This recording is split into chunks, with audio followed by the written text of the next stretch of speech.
I would say yes and no. And I like to always, maybe this isn't necessary, but I always like to put a caveat on answers to these kinds of questions, as they definitely are not as grave as other experiences that folks have had in the like racial dynamics of Twin Cities, Minneapolis, and St. Paul.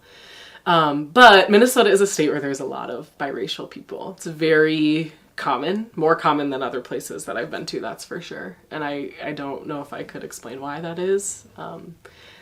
Maybe, you know, there's myself, a lot of my cousins, we have similar experiences that way.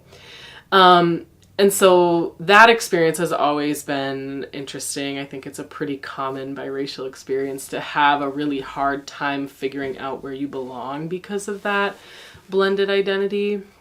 You know, I've had a lot of spaces where people don't really understand what my background is because you couldn't tell by looking when I was younger. You know, I remember in elementary school, actually, now that you ask, I remember in elementary school, girls like pulling on my hair and asking if it was a weave or a wig or things like that. Comments about my hair on my arms that stood out more than others. Like things like that, I remember getting a lot of curiosity and comments about it that didn't always land well.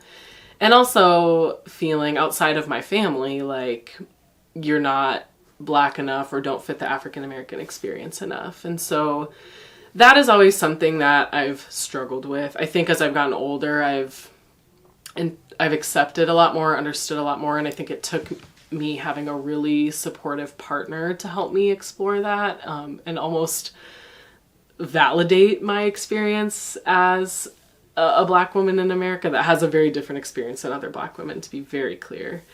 And I always was nervous to, I think, speak on that because I don't ever want to seem like my experiences invalidate that of others. And so even though I'm in a place geographically that has a lot of people probably with similar experiences, it's always been a sensitive topic for me because I want to acknowledge women like my grandmother, my aunts that have had truly challenging experiences in this city.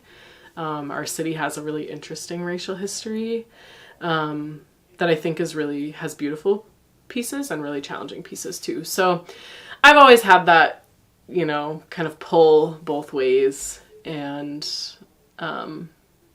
luckily nothing like truly traumatizing for me. I think it's been more of an internal struggle that I've kind of grown up with, but I think I've figured it out. I think I've settled into where I lie in the grand scheme of the human race, I guess.